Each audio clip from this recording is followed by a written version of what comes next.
paid vacation, all of those things are so nice. I mean, that trade-off is huge. So you really have to be passionate about it and really believe in it. And I did. I did quit my job, and now I'm doing this sort of full-time. You know, I have my kids a couple days a week, and I do this 3 days a week. So you really just have to find what works for you and go at a pace that works for you, because people the entire time are going to say, "You're quitting your job, what?" It's crazy. So it's all about sort of believing in what you're doing and learning as you go. It's a huge part of it. My dad told me that I should quit my job and start a business the first time he had the marshmallows. I had that support for about a year and a half, like a parent being like, "When are you going to quit your job with healthcare and a 401k to start a marshmallow company?" I'm like, "You're crazy." But no, for me, the worst thing that can happen is someone says no. That's the worst thing that can happen, right? That's it. So for me, it was like, you know, if I'm asking people or offering up samples, the worst thing that can happen is someone doesn't take it. And if they don't like my product, they don't have to buy it. Hopefully, if I'm offering up samples, people like it and they buy it, right? That's the point of selling a product, is hoping that people purchase it. But for me, you know, it's having, you know, I test products a lot. I have a lot of volunteer testers for and a lot of people who are like, "Hey, when do you need a tester? When are you making new things?" So testing a lot of products and seeing what, you know, flavor trends are, I guess, and trying to create something that's going to be delicious and that people will want to purchase, so that I don't have as few of those no's as possible. But it is, you know, we have like relatively high quality product businesses, right? So they do come at a cost. So I do get a lot of that, like, "Oh my goodness, this is crazy." Like, yes, these are all made by hand with delicious ingredients, by hand, by real people. That it's not like a factory that like pumps out 1 million of these stale products, you know, by the time that they get to you. So that's definitely something that I struggle with, but I have to stand behind my product and know that, like, I would like to at some point make a living wage and be able to pay employees a living wage and target those customers that see value in the products, as opposed to bash my head against the wall trying to get people who don't see the value in a handmade delicious sweet to purchase a product. You know, the ups and downs are, like, I feel like a crazy person sometimes because of how up and down things can be. Particularly with a retail storefront, like a physical location, saying, "Oh, it's raining, like no one comes in today," or, you know, yesterday, for some reason, it was snowing out, and my sales were, I had one of the best days ever. It's like, you know, I don't understand. Every day, I realize I know less and less and less about why people actually purchase my products. Like, the more I try and keep track of it, the less I actually know. You know, I try and do that I go to lots and lots of farmers markets, and some of that is because I don't actually know which ones are going to be the best, and then I'll have the best and worst days at the same market, and I'll get, you know, for me it's testing the product, it's testing the packaging, it's testing sales pitches, it's trying to get those people to come into the shop, it's trying to get those people to purchase online. But like, I'll think I'll know which is going to be the best place to be, and it's just, you know, the more I learn, the less I know, I guess. But it is really hard to be a solo entrepreneur. Like, I don't have a partner. I don't have any like investors who are telling me what I need to do with the business, and that's lucky. I love it and hate it at the same time. To be the person, you know, I do have a wonderful network of people who I bounce ideas off of, who can give me feedback, who are also solo makers. Having a network is so unbelievably important, and particularly if you can surround yourself with people who have either similar businesses or similar experiences, so that you can find the same resources, which is why RebelWomen is such a great organization. I do that with, you know, lots of farmers market community, like other small food businesses, to say, you know, everything from like, how are you hiring and training employees, to where do you get your sugar in bulk? Where do you get your labels, where do you get your ingredients? And that's spectacular, but like, you know, my name is also in the business, and I am so connected to the business that like, when things are great, I am great. When things are bad, I feel horrible. So I've been trying to, you know, do a little bit of that stepping back and not having my emotional state directly tied to like sales and how the business is going and feedback. And but it's so, every day is a struggle with that. You know, and so sometimes I'm like, oh yeah, I'll be connected to the business when things are great, but I'll be able to like not be that connected when, you know, there are more challenges. Or there's one point that was made, and I'd like to just say that because I don't think it was said through this discussion. The question was, has anyone said no to you or provided negative feedback? And I said that you have to constantly win those people because they are your cheapest consultants, but at the same time, you have to understand who your target audience is and who isn't. You cannot win them all. You will never be able to win them all. So it's extremely important to know who you're selling to, but it's also very important to know who you're not selling to. That's a really great point. Yeah, thank you all. I'd like to turn to the topic of social media. We all use social media in various ways in our personal lives and in our businesses. And I'd like to hear from all of you how you leverage social media in marketing your business and in raising more awareness about it or building a community.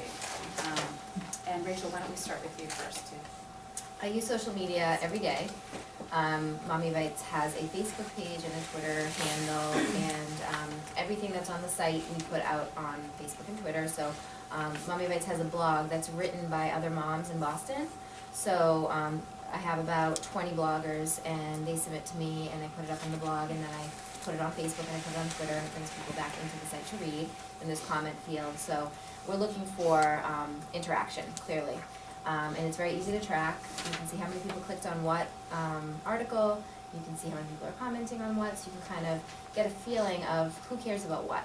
I tweet out similar things, videos and other pieces there, but Twitter's great also, and Facebook, to kind of let other businesses know that you exist. And that's a huge part of what I do, is I follow a lot of other businesses, you know, like Nested Bean, similar, you know, mommy-related companies, to say, hey, I'm out here. So if I'm following them and they have a great article that I agree with, I'll, you know, retweet it, or I'll share it on Facebook. So not only can my followers see things that mean a lot to me, but also, you know, everyone else can see, all these other businesses can see that I believe in them. So you're connecting with other businesses and with other customers on Facebook and Twitter. And that's a big part of actually how I've, you know, kind of gotten to be a little bit known around here, is because of online. What else? I was gonna say something else, but I can't remember exactly what it is. But anyways, it's huge. I mean, Facebook and Twitter is huge. It's kind of, you can't really, other than the clicks, you can't really measure it back to sales all the time. So, you know, you can kind of get inundated with being on Twitter and Facebook and say, I've done so much today, but really, what have you sold? You can't really tag it back very easily to, you know, direct sales, but I think it's very important to connect, and that's a great way to do it online. Great, thank you. Nancy? Sure. We definitely use social media. We use Facebook and Twitter, both. Pinterest not so much yet, but it's another avenue. The reason why, so you know, to Rachel's point, any marketing, it's very hard to pinpoint dollars. How many sales are you getting out of? Oh, I tweeted 5 times. What am I getting out of it? It's not that easy. However, it becomes easier if you know what your goal is out of it. What am I going to get out of it? If it's not sales, if it is awareness, then yes, then you should absolutely do it. And imagine sitting in one place, if you can reach thousands of people in one place, in your pajamas, if, you know, even, why wouldn't you do it? Email marketing. Click of a button, you can reach as many people as you can, as you want. Why wouldn't you do it? Very easy. Technology has made reaching out to people extremely easy. Again, the other question that was asked is, how do you use it? We started using we needed more and more people to provide testimonials. So and it's not easy to find in your local community moms who are having trouble putting their babies to sleep. But what moms like to do is they like to commiserate, they like to talk, I'm not getting enough sleep, and they like to blog, and they like to tweet. And we found these bloggers who were having trouble putting their babies to sleep. And then we would reach out to them, we would give them a free swaddle, we would ask them how it worked, and we would get immediate feedback, and they would write about it, and they would tell their community about it. Now, tell me, is there a better way of spreading or having a word of mouth? There isn't. Technology makes that happen. So you have to figure out what your goal is. If you tie everything back to sales, you may not be able to find that ROI immediately, but you just have to figure out what you want to get out of it. But it's an extremely powerful tool. That's great. And Linda? We Facebook page, and I probably don't do it enough. So that's actually something that I need help in. We also have we email. We have a snail mail list that we still use quite. So when I bought the business, I bought the name, I bought the customer list, the email list on that. So, and at some point, it's not tied to sales. I mean, I don't sell online, but I just want people to be aware of where they can go to instead of schlepping to the mall. There's this local resource for them to come in, but I definitely need to do some more work on that. Great. And Lydia? I don't know where I would be without social media. The first 3 years and change of my business, I did not have a retail storefront, and I sold exclusively online or at traveling pop-up shop events, and that's the only way I could one of the major ways I could get my word out there. I fortunately have an e-commerce site that can track direct sales to social media, like when people click on a link from Twitter or Facebook and then purchase something, I can see it, and I can also see referring traffic to my website through Facebook and Twitter, and a decent percentage of my business does come through links. I mean, it's hard to tie back to specifically what I said on those mediums, but there have been a few occasions where I can figure out who retweeted to someone else, and then that person purchased something on the site. So that is great, but again, you should have a goal in mind for what you want to get out of your use of social media, because it can be incredibly overwhelming, and every day there are new things that are the best way to possibly communicate, or the best way to get SEO for your site, and figuring out what works for you and how you're going to reach your target audience, because maybe your target audience is never on Twitter, so it's not really a big deal for you to forego tweeting. Can I just add one thing? Yeah, I remembered what I was going to say. For my business, I have venues that I hold the events, and then I have the speaker at the event, and then I have the moms, and then there's me, and then there's usually a sponsor. So there's usually 4 or 5 partners at each one of my events, and it's great when you do that. And this is a huge message: is partnering and creating synergies.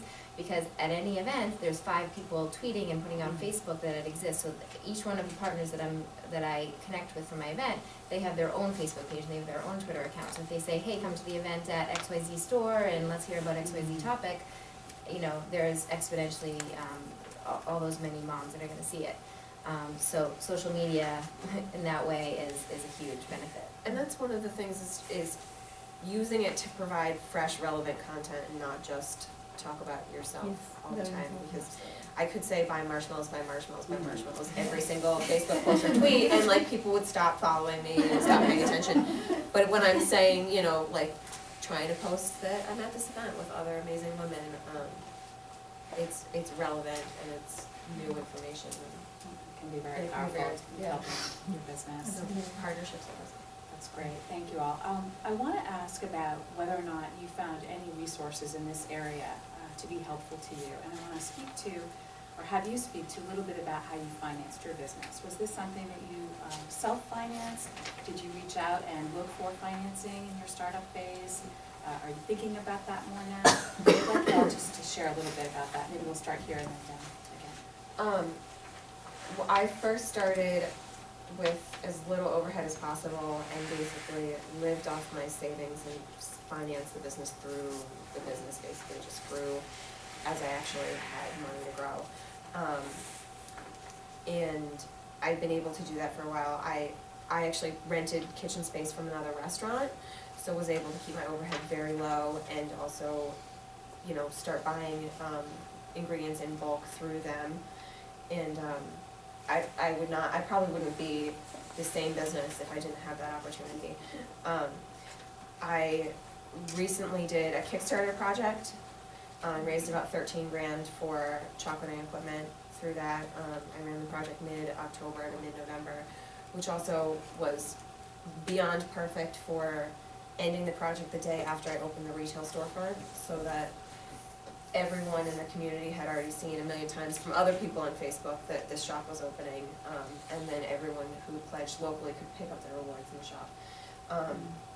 And I took out a commercial loan for the build out and equipment in the shop as well. So I was only able to do that because I had 2.5 years of business records, you know, a successful track record of being in business, which was really helpful, and because I was in the community that I got the loan from, you know, community bank, they already knew me.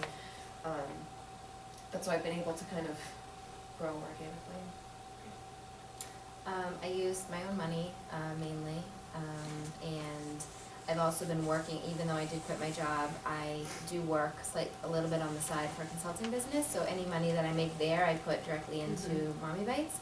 So I feel good about it. I feel good that I'm not exactly digging into savings for everything. I'm kind of like making money here to put it here, and it's every week, you know, it's every week I make money here and I put it here, I make money here and I put it there, so I feel like I'm kind of staying afloat in that way. I'm busy, but it's working for me right now. You know, it's a calculated risk that I'm taking with opening this business, and you know, it takes money, but if you have a plan and a way to stay afloat that, you know, that you can live with, then it works. So it's basically my own money and working and putting it to these other things, and I do a lot of bartering as well with other Yes. businesses. So yeah, so you know, if I'm having an event and I want there to be food, I would ask a food company if they want to provide the food, and then I'll put an ad on my website, or I'll do other things for them. So there's a lot of bartering, so I'm not going to Target and buying $50 worth of food for the event. I'm just saying, hey, can you do this? And so there's a lot of opportunity like that if you just think, I see who would want to get in front of moms? There's a lot of that, you know, out there. It's like, if you need something, someone else has it, and they probably want to get in front of your audience. So it's always this like triangle of bartering. Bartering is definitely one way. Product development, when you're trying to launch a national and at an international level, it does take a lot of capital. There's a large capital investment, and it was a conscious decision on my part to develop the brand along with developing the product. So there was a significant cost in developing the design material, having the right branding, the right look, along with just creation of a product. I could have chosen to just create the product and not worry about branding, but then it's the brand that people remember. It's not the product. Product can be copied very easily today. So all of these decisions definitely have costed, but we are getting recognition in terms of that it is a great brand. This is a brand and the quality that should be at Nordstrom's, and the feedback that we are getting from the market has been incredible, and we are looking to raise capital now because we have proven that the product works, we have proven that there is demand, we have proven that there is rapid growth and distribution. So that's how I've done it, self-funded up until now, but in order for it to have sustainable growth, there would have to be backing. I use my own money for the business. I think I was a little bit naive when I got into it as far as what my vendors in the terms. I didn't, in a lot of cases, didn't get terms, so I had to, as soon as the shoes or whatever were shipped, I had to pay for it on the spot there. But so probably the first 6 months, a great learning experience, and I think I went home every night and cried at dinner, but got over that a little bit. So, and I was basically applying, every application to every vendor, like Donald Pliner shoes or RS shoes. I had to personally guarantee, I'm an LLC, but I had to personally guarantee it, not just with the business there. So my near perfect credit rating plummeted by 200 points in the first 6 months because I had so many inquiries on it. But as I paid the bills on time, then they started, I was assuming that because it was already established store that of course that shipped to me, and of course, but it was like a different person. So, the credit rating went back up, thank goodness, and they now that I pay my bills and I have that track record, I do get very nice terms with the vendors, so it was a bit terrifying, and I kept reassuring my husband, we're gonna still retire on time, it's okay, with the whole thing, so, yeah, it's working out. That's terrific.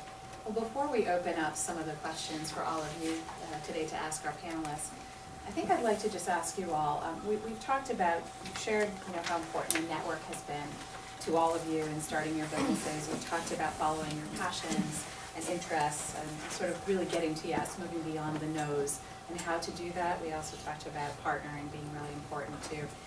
Maybe just you can go down the line and say what your very, number one thing you'd like everybody to take away from today. The advice that you would give everyone here in the audience, that has meant the most to you in starting your business. What has been the most important thing that has helped you succeed? I mean, you're the person who has to live with this, right? Live with the business and live with. So just be passionate, and then everything. I mean, people can see that. Customers, the network, the people around you, and I'm attracted to that, and other people, all of the friends that I associate with, are either self-employed or doing something that they are incredibly passionate about. And I mean, for me, that's kind of carried me through, and I see that in other people. But I mean, definitely having support, even if I'm on my own, I don't function in a vacuum. I don't know if that's the most important. Yeah, along those lines, just make sure you're passionate and you believe in your company, because if you don't, no one else will. And don't worry about competition, or not don't worry, I mean, know that they exist and definitely follow your competition, but understand that what you do is going to be different because you're a different person. Your sort of vibration is different from everybody else's, and even if it seems to be very similar to what someone else is doing, it's not. You provide something completely unique, and if you believe it, you can be successful. It takes a lot of time, it takes a lot of effort, so it's kind of like having a baby. You have to be ready, you have to be, you're never completely ready, but once the baby's there, it's all encompassing. So that's kind of how a business is. You might not be 100% ready to jump in, but if you really, really feel that itch and you do jump in, just understand that it's going to be with you for a very long time. It's going to take up a lot of your time, so you have to love it, you have to be passionate about it, and that's really the most important thing. Great, thanks. Acute determination and acute focus. You have to live it, breathe it, dream about it when you're awake, asleep, every single time, every minute. That's the only way to do it. How many of you over here have a business right now? How many of you are thinking about starting but don't know how to start? So if you are in that area where you don't know how to start, there's a lot of soul searching that you need to do. Do you really feel like you've got it? You get over that hurdle and you'll be on your way to starting your business. You have to. There is no one else but you who's in the way of getting there. No one else. Someone once told me, and it is, as I said, entrepreneurship is a very lonely path. I came from an area where there was an organization, always, there were organizations around me, multiple people, lots of resources. From that to being all alone, it's a huge change, culture-wise. And someone had said that to me, and so someone had said to me that entrepreneurship is like you are the tip of the spear. It just knows its goal, but it's alone. Everything else it's carrying it. The tip is carrying the rest of the spear, but it's alone. And you have to know nothing else but your goal. That's the kind of determination it takes. So that's what I would say, that, if you believe in yourself and your dream, and constantly there is a feedback that don't be delusional, you have to be real, but at the same time, don't get dissuaded easily. Everything's been said. I think that you have to be passionate about it, and also the reality of it, and just stay focused and know that it's gonna be a lot of hard work.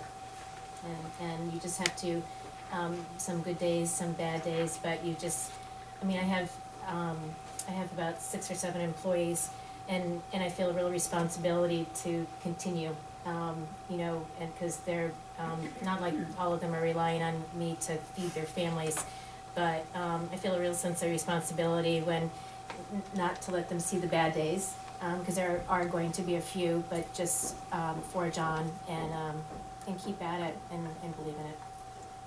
That's great, thank you all very much. I'd like to open this up to anybody, if you all have questions for any of our panelists this morning. I have a question, and it may be for, I'll call them the two manufacturers, excuse that word, but that's kind of what your small scale manufacturers. And different businesses I've come to know or listened to as they were growing, that had artisanal product, or in this case, a very, special product. Even though they were trying to grow their customer base, one of their worst nightmares / dream come